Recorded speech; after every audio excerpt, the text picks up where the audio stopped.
Hey everybody, we are back here live with another episode here of the Big Break. It is bracketology season. The selection show just got done. However, first we are going to start out because we are a Big Ten podcast. We are going to start out with a Big Ten tournament recap as the Purdue Boilermakers just edged out Penn State in a thriller Big Ten championship. I can't remember one that was this exciting to watch in a very long time.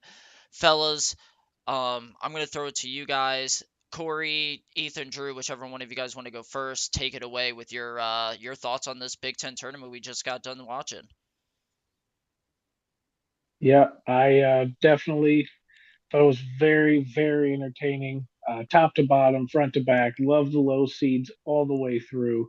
I really, really thought Penn State was going to do it, and I really wanted them to do it. The last 30 seconds were absolutely bonkers. Uh, Trap, inbound, steal, timeout, timeout. Awesome. He stepped under travels, point 0.6 seconds left. It was, you know, speaking of that, and I just want to get your guys' thoughts. In my opinion, why did you take the ball down after the missed free throw, call a timeout with 3 seconds left when you could barely get a shot off at that point, you know? It just seems like if you were just going to do that, you should have just taken the 6 seconds and done what you were going to do anyways. Go in for this easy two to tie the game. That's just my opinion.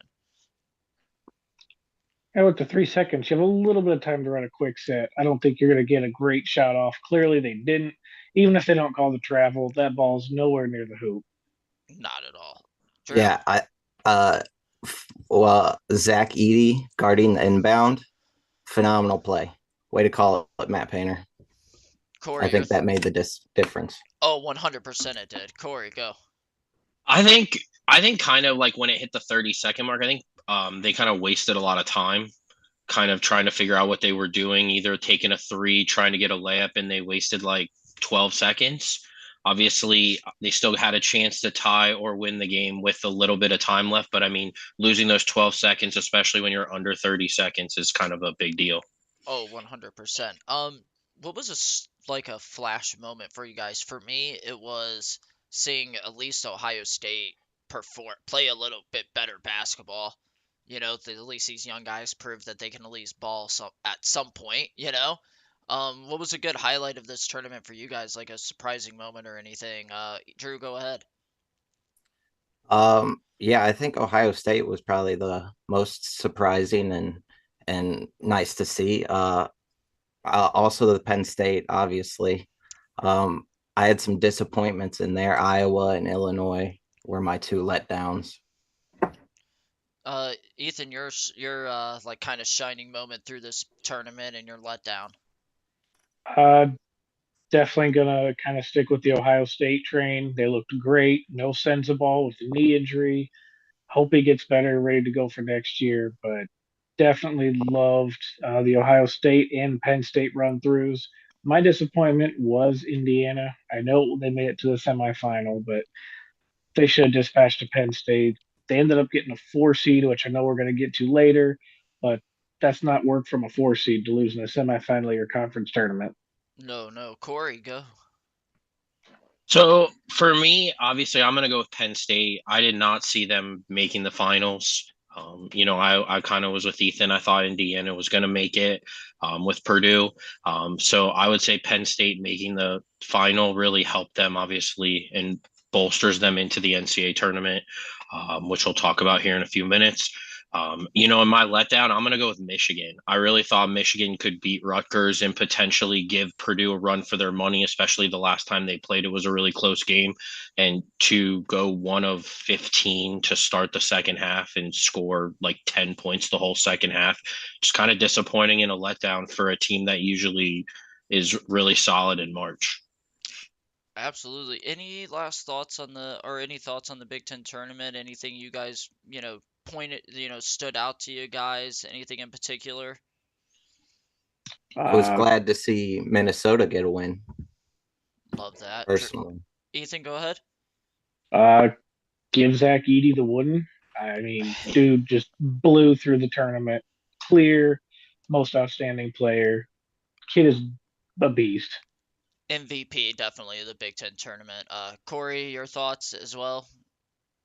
Yeah, I just was kind of more impressed with Edie. Every time you watch him, he's a little bit more impressive. Obviously, you know about all the history and how tall he is and how dominant he is. But I mean, the last two games, he was 30 and 12. Basically, I mean, it's just unreal. They needed him to win the game, and he performed. Absolutely.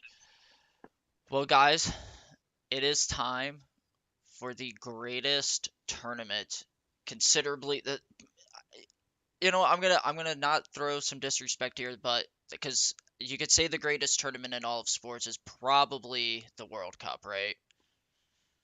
Yeah. Oh Greatest yeah. tournament in sports, Oh, probably the World Cup. For Hmm. in America, this is the greatest tournament of all time. This is the GOAT of tournaments, right? So we are finally here.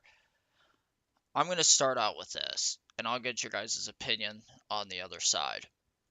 I am sick and tired of watching teams like Texas Catholic or whatever and SEMO, or that's their abbreviation here on the bracket. These 16 seeds, mid-major conferences, or the lower end conference champions have to play in a flippin' play-in game to make the field of 64. When you win your conference, you earned the right and you have an automatic bid to that field of 64. It is time. It is time that we make a change in this tournament, and whoever the bubble teams are, your first four in and your first four out, those 8 teams are your playing games.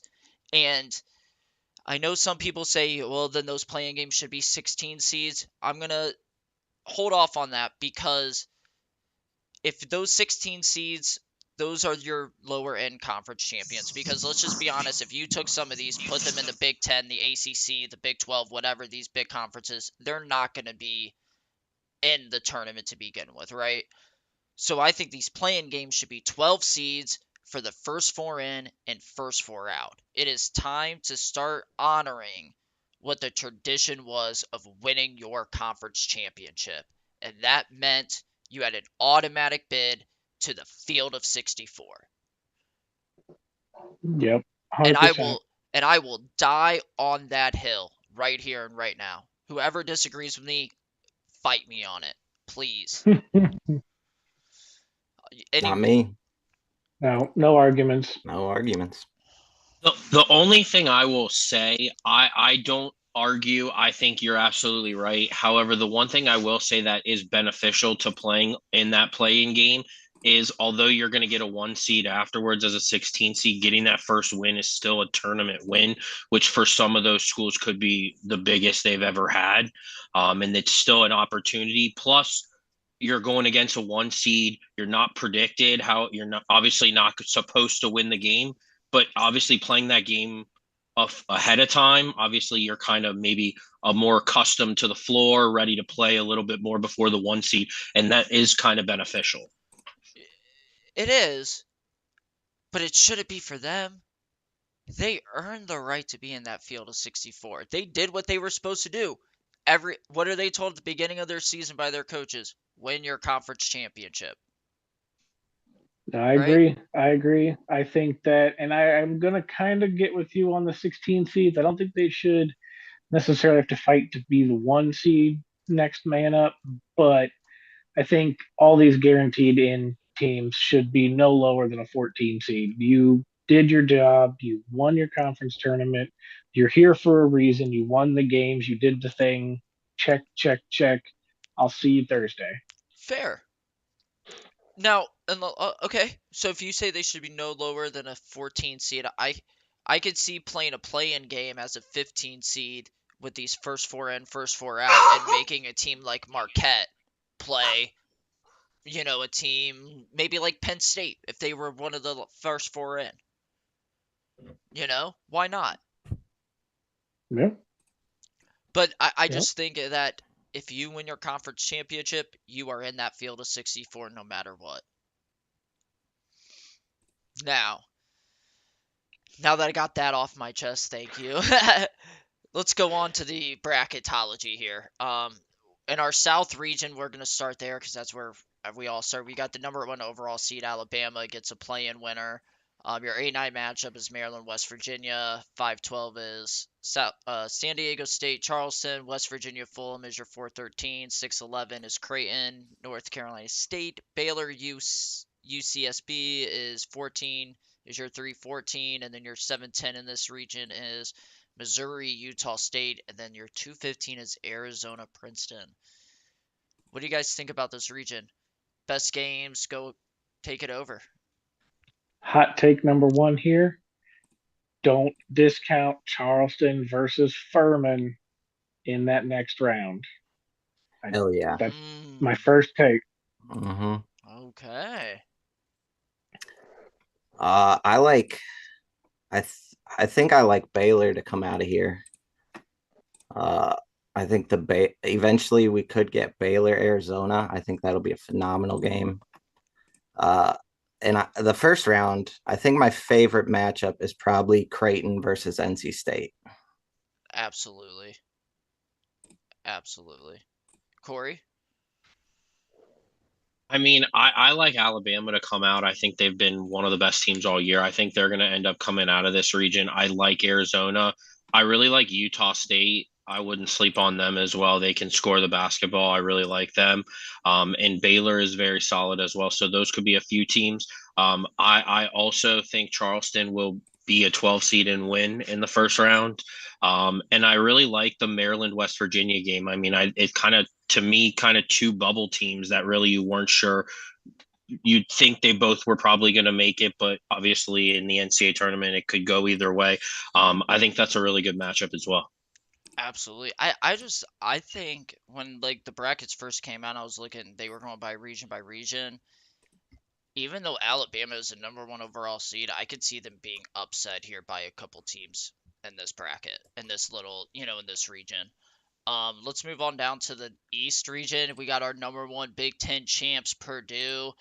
They get the play-in winner of where Texas, or sorry, they get the Texas Southern and FDU there. We got Memphis and FAU, Duke and Oral Roberts at your 5-10. Tennessee versus Louisiana and your 4-13. Kentucky Providence is your 6-11. Kansas State versus Montana State is your 3-14. Michigan State USC, future Big Ten matchup at 7-10. And you got Marquette Vermont at your 2-15. I'm excited for this Michigan State USC matchup. I'm excited to get these future two Big Ten guys going.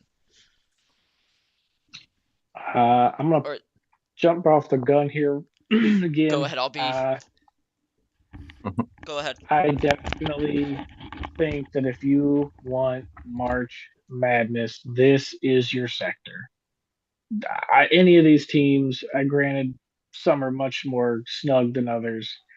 Any of these teams could come out of it. K State, dangerous. Marquette, Shaka, dangerous. Kentucky, 6 seed, still dangerous. And I still don't even think that Duke's guaranteed out of the first round. I like. I agree. I like Marquette a lot. I like Kansas State a lot. Kentucky is Kentucky. You can't really count them out. Uh, the Dukies are hot, so I really want to take Oral Roberts, but I think I'm leaning Dukies right now. But I absolutely love this Memphis Florida Atlantic matchup. I think it'll be an absolute thriller. You think so? Yeah. Yeah. Corey. And it's And lucky I'm leaning Atlantic, Florida. Florida Atlantic? You're leaning Ooh, Florida Atlantic? Yes, sir. Florida with the victory in Columbus. Yep. Ooh. Sorry about it. Yeah, for me, I'm really hoping Duke makes it out because I'd really like to see Purdue Duke. I think that'd be a really good matchup to see. So I'm really hoping that happens. I wouldn't count out Memphis. Memphis winning the conference tournament today, beating Houston, and Houston is potentially one of the best teams in the country as another number one seed. I wouldn't sleep on Tennessee either. I think Tennessee can score the basketball. They've been there before. I think that Absolutely, there's they can. someone to kind of kind of look out for. And I like Providence over Kentucky as my kind of shocker for the bracket. I think Providence is playing really well. Potentially another team that maybe was on the bubble and may not make it, but I like them to beat Kentucky. Absolutely. I the more I look at, I think I like Duke coming out of this region a lot.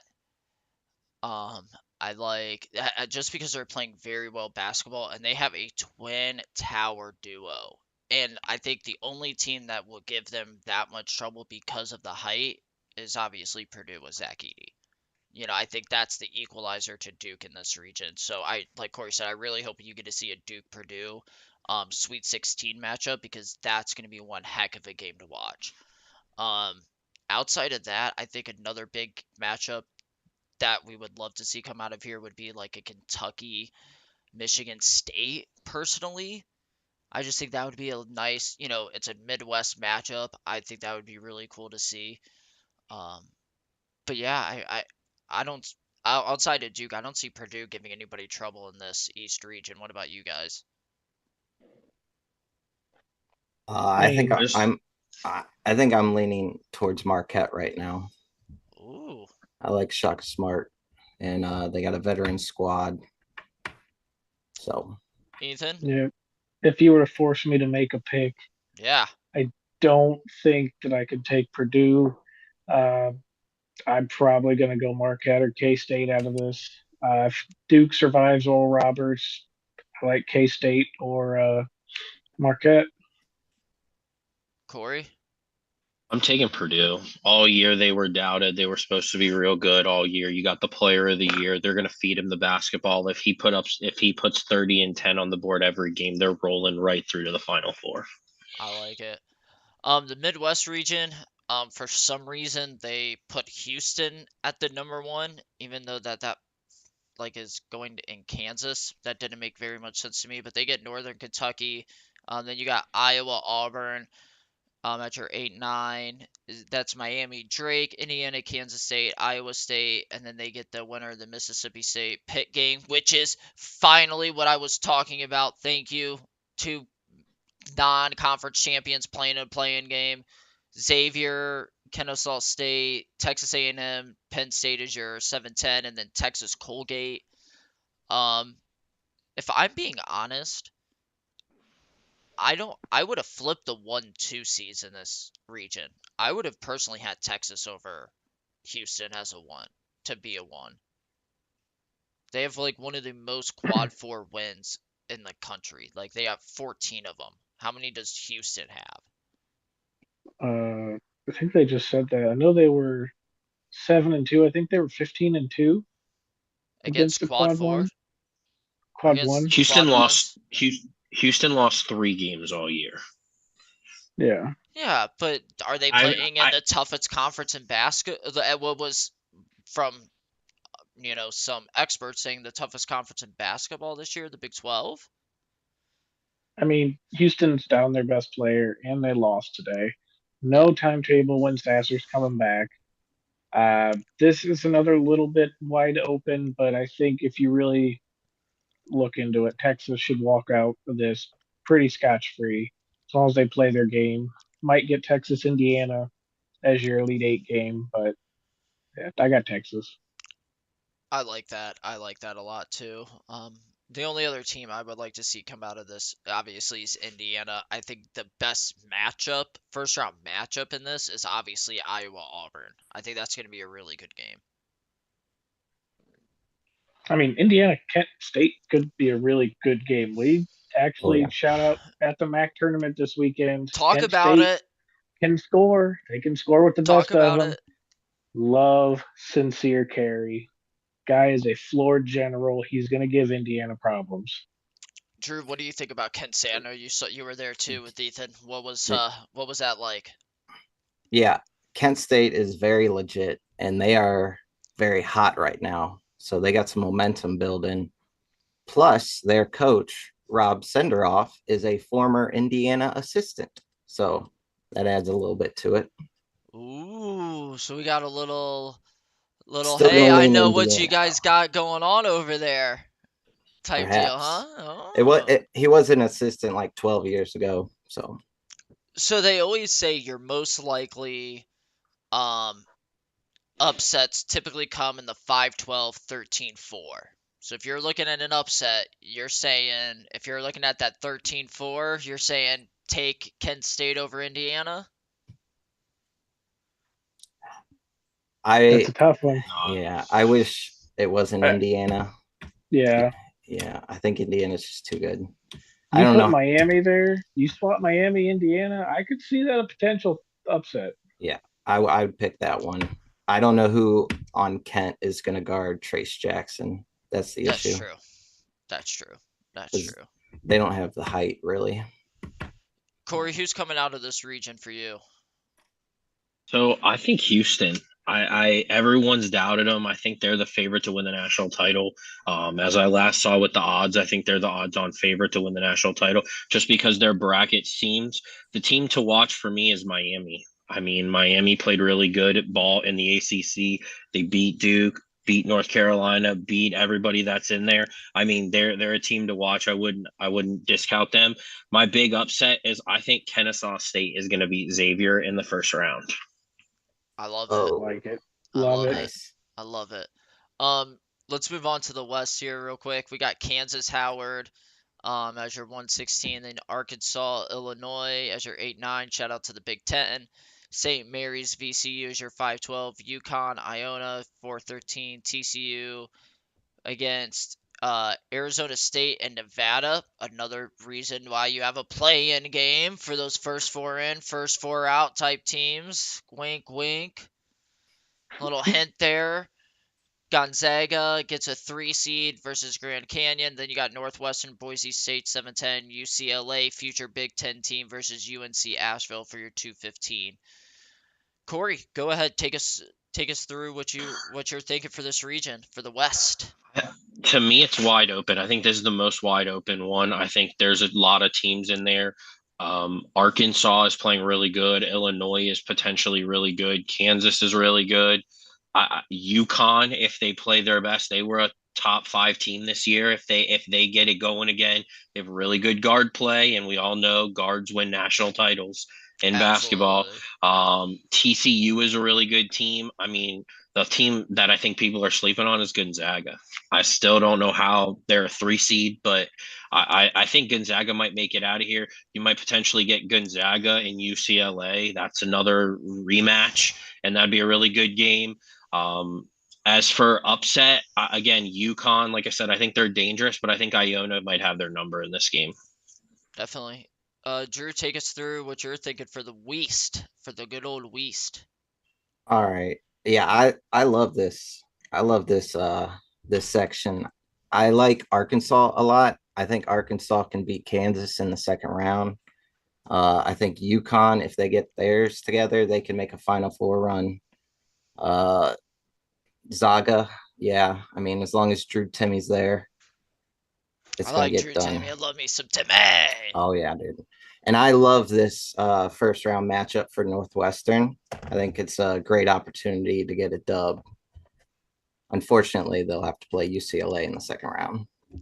But I like out of this region, I like Arkansas and UCLA. Absolutely. Ethan, what are you thinking about the good old West? Well, I think it's very, very wide open. Like they said, a lot of things, a lot of excitement can happen here again. I don't think it's as wide open as Purdue's side. I still think that to me is wide, wide open. Love Arkansas. They're hot. Uh, St. Mary's had trouble with Gonzaga this year.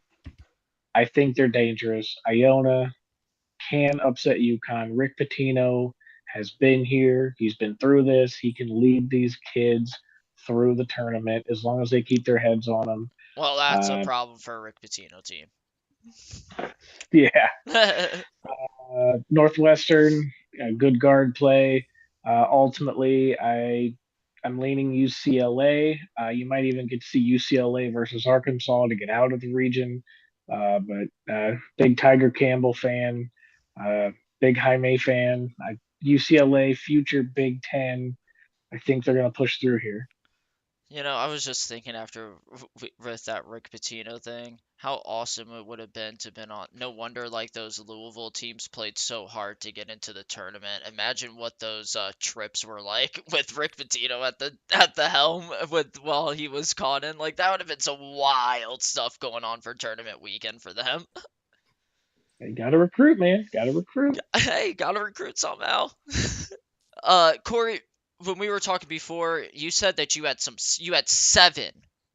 I counted again, seven. The Lance Armstrong seven games to look out for. I just Lance Armstrong seven because he won seven to Tour de France is no relation. Just wanted to just phrase there, Corey. Go through what seven games did you say were your like the first round matchups that you were looking for? Oh, well, I'm always a big upset guy. So for me, I always go for the big upset. Like I said, I think Kennesaw State will beat Xavier. I think Kennesaw State, haven't watched too much of them, but they're a really hungry team. They were on ESPN for their conference final, and I was watching a little bit of them. They're real solid. Xavier's a really good team. Obviously, I'm from Cincinnati, so right up the street from me. They're real solid and they always play well, but I think Kennesaw State might have their number. The other team I look for to make a run is our own Big Ten, Penn State. I think obviously they made a run through the Big Ten tournament. Excellent guard play. They play defense. If they can keep games 50, 60 points, they're in every single game. The one I think that might shock some people is I really like Houston, Northern Kentucky, another relatively close team to me. Northern Kentucky, it seems to be a staple in the NCAA tournament the last 5 years, and they always play really hard, really good defense. They press a lot, so I think that that potentially could get Houston problems, especially without their best player. Um, and then I like really just like the 412, the 412, 413, the 12 and 13 seeds in all those games. Obviously, we always have a 12-5 upset, so I kind of expect that. Everyone sort of expects that, but I think there's just really good games, and I think obviously the one team that we kind of maybe didn't talk about in the East is Memphis. Memphis, like we said, they went through Houston. They're another team, have an all-star coach and Penny Hardaway knows what it takes. Yeah, he They're a does. team to watch as well. Definitely, definitely. Guys, your thoughts on those games? Ethan, Drew, whichever one wants to go Uh, first, go ahead. 5-12 games, trap games, love it. Definitely Memphis, FAU. Both of those teams could cause problems going through everybody. Houston without Sasser could have an Achilles heel problem. Uh, he's got a groin strain, but Houston's Achilles heel could be that Sasser's not playing. Northern Kentucky probably not going to shock the world, but let's not completely make it a 99-1 game. Uh, definitely very good games to look out for. Absolutely, Drew. Your thoughts? Yeah, I agree. Like I said, I think Memphis and FAU is going to be awesome. The 12-5, I mean, we're guaranteed at least one, if not a couple. The Kennesaw over Xavier, that sounds awesome. I'd like to see that. Yeah, just there's so many good matchups. Absolutely, and I was gonna say, like, you're just looking here is I feel like this tournament, they did a really good job of where they placed teams, the matchups they gave us, and everything. I just think it was really well done for the first, because sometimes we look at it and we're like, yeah, well, this upset's probably never gonna happen, and you just kind of figure when as you're filling out the bracket, you're like, yeah, well, logically, if I'm filling out this thing logically, not for what I want, you're always doing the same, you always come to the same conclusion. But I feel like this year there's a lot of good matchups that can go either way. We always say the 12-5 matchups are the biggest upsets, right? So out of those, you have San Diego State and Charleston, Duke, Oral Roberts. Uh, you have Miami Drake, and then your last one is St. Mary's VCU. Out of those, which 12s are most likely to upset their 5 seeds? Is it going to be Charleston over San Diego State, or Roberts over Duke, Drake over Miami, or VCU over St. Mary's? Uh, I definitely think I'm going to ride the Oral Roberts train. I think that's one of my top upsets, if you want to call it an upset this year.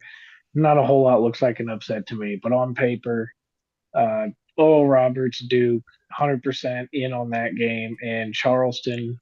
I think I think that's the two quote unquote locks for me, but all four games are very, very possible. Absolutely, Drew. Yeah, I think Charleston is like the easiest. San Diego State is a very streaky team. Can't really trust them. I also like Drake in Miami. Um, but like I said, I think the Dukies are too hot right now. I would love to take Oral Roberts, but I gotta go lean Duke there. Like it, like it. Corey, you're most likely 12-5 upsets here for us. I think there's going to be two. I think Charleston will win, and I also think that VCU will beat St. Mary's. I like it. I like it. That's fair. I like those. I like those a lot. It's just always hard to take. It's always hard to pick those because you never know which one is gonna fall. Which one's gonna stumble. You guys are probably right. The most likely one is Oral Roberts over Duke. After Duke is always a shaky tournament, program. Once they get there, you never know how they're gonna perform. So if I was gonna pick one, it breaks my heart to say it, but I would probably maybe have to take Oral Roberts over Duke. Um, all right, fellas, Corey. Right now, your likely final four teams go. I mean, we talked Texas. They like Texas. I think Texas might Out of the come out of that Midwest. bracket. Yeah, for me, I always think Bill Self isn't coaching Kansas right now, but he will be back, and I think that that makes a big difference. And so I think you're going to have Kansas and UCLA for a shot for the Final Four, Who's and I coming like both out? of those teams. Who's coming out? You got So to say it now. I probably lean Kansas just Okay. because I've dealt with Mick Cronin enough. All right. I've seen that he doesn't necessarily get it done, although he has once already for UCLA. But I'm not, and they you don't get me wrong, UCLA has a lot of talent. They've got enough talent to win the whole thing. Absolutely. However, and if it comes down to coaching, I'm going to take Bill Self over Mick Cronin in that case. Okay. I like Purdue out of the East. I mean I think Purdue might make the championship, potentially win it all. I don't know that anybody can stop Edie. And like I said, if he's 25 and 10, 30 and 10, 30 and 15, if he's over 25 points, they're going to be real hard to beat, especially when they don't give up 70. Absolutely. Who's your Um, South and here? and I like Alabama. I know they've got a lot of controversy, but they've got a lot of talent. They're the overall number one seed. Uh, Probably maybe the toughest bracket with Baylor and Arizona, but I think Alabama has the talent, and if obviously put everything behind them and can play ball, I think they'll be all right. All right. So you have Alabama versus Purdue, and then Texas versus Kansas. I like it. We'll go with Ethan here. Who's your four likely Final Four teams here? Definitely like Alabama. I think they're going to beat Arizona or Baylor to get through. Brandon Miller, a lot of controversy, but I think they're going to get it done. Just look ahead. Don't focus on the distractions. Coming out of the East, I'm taking Marquette. So I'm going to say Alabama Marquette. And then on the other side of the world, I'm going to lock in a Texas versus UCLA. I think if that's just the best looking to me, I think judging by all the people they have to go through, who's going to be there when they get there, most likely matchups. I like Texas, UCLA, a lot of talent there. So Alrighty, I like that. Great matchups too for the Final Four, Drew. Yeah, so in the South, I like Bama and Baylor. I like Baylor coming out of the South. The East, I like Purdue versus Marquette, and I like Marquette to outshoot Purdue there. Uh, let's see, where's that? The Midwest. The Midwest it'll be interesting to see what Houston is like now without Sasser. Judging from today, not good. So I'm leaning towards Texas in that region. And then in the West, like I said, I like Arkansas over Kansas. So I like Arkansas versus UCLA. And I'm going to give the edge to the veteran squad, UCLA. Alrighty. I'm gonna stick with Alabama up there along with you guys. In the South. However, out of the East, I know I said it earlier, Oral Roberts over Duke is probably your most likely 12-5, but I'm taking Duke out of the East. I like the Twin Towers they have um, in the middle, and then out of the Midwest, I got to go Texas. Houston without Sasser, they're not what they were. I like Texas out of there, and then call me crazy, I'm taking Kansas. I'm just kidding. Yeah, don't call me crazy because that's a logical pick. One seed. I like Kansas. Yeah. Gonna say I don't see any No, reason Crazy, not to dude. take One crazy. seed. Kansas. Actually, Yeah. no. I'm taking Gonzaga. I'm riding with Oh, the Bill Zags Self. to the I'm riding Gonzaga to the Final Four out of the West. And no disrespect to Gonzaga anymore. I mean, it's taken them so long, and they get so close. I Timmy, just They're I don't due. want to. I don't want them to get through. I don't. I personally I don't want them to get through. Just keep the streak alive. dude, it's like me at the roulette table. I'm due for the big winner, right? I'm due. That's the way I feel with Gonzaga. So there you guys have it. Out of the, you know what? We didn't really cover these, because they're the playing games, and I don't consider me personally. I don't consider them tournament games because you're playing to get into the field of 64 when the tournament actually starts. So, let's go. Who do you guys have out of the 16 South? Who are you taking there? Southeast Missouri State or Texas A&M CC? Corey? I mean, for me, it's like a pick 'em, Yeah, obviously, flip the because coin. a lot of the, especially where we're at, we don't really get to see too many of these games locally. I probably would take Southeast Missouri State. I know that they've played some Division One teams this year and have been competitive, so I would take Southeast Missouri State. Ethan? I think SEMO State is an obvious choice, but I'm going to take Texas A&M Corpus Christi. I like Pitt. Pitt's been pretty warm. Like it. And then I'll take Nevada, and I'm going to go Texas Southern, losing record, conference champion. Let them into the 64. I like it. Drew? Um, yeah, I like Corpus Christi, and I like Pitt over Mississippi State. I like Nevada over Zona State, and I'm gonna go with Fairleigh Dickinson. Corey, your mid, east, and west Yeah, guys. I think I mean I think Pitt I like Pitt a lot. I think Pitt is a team to watch because I think they could win their playing game and potentially make the Sweet 16. So that they're a team to watch. So I like Pitt there. I like Texas Southern, and I'm gonna go with Arizona State. I like it. Hey guys, you two over there, Ethan and Drew. This ain't the Little League World Series. Why are you taking Corpus Christi, Texas? Simu all the way, baby. Let's go. Um, and I'm taking Arizona State. I'm gonna take Texas Southern, and then I'm gonna take Mississippi State just because I don't like Pitt. So there you guys have it. There's our breakdown of the bracket. Ethan, are you opening your bracket pool this year? Are you still hosting your normal yearly bracket pool? Yeah, I'll open it up on ESPN.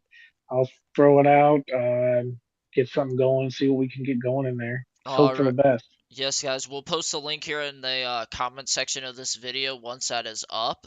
So that way, if anybody wants to join in, you guys can. Depending on what the outcome is, we may have a prize for a winner, but we'll get that discussed here on later up or later within the within the group here. We'll discuss that how we would want to do that. Um, all right, guys, it is time now for the Big Ten Athlete of the Week. Drew, take it over. All right. So I decided to go off the beaten path a little bit and show some love to lacrosse. So my athlete of the week is Jill Smith, Michigan attacker, women's lacrosse. A little background. In high school, she was an All-American, two-time first team All-State. She holds so many state records. Last it was 20, but there's this new girl that's been dominating the past couple of years. But Jill Smith is currently ranked second nationally in goals per game, as well as total goals scored. She's also second in shots on goal. She's seventh nationally in total points, ninth nationally in points per game, sixth nationally in shots per game. So she's ranked top 10 in what is that? 6 categories. That's insane. Jeez. Where's she from? Michigan's currently ranked 18th. So they're doing pretty well.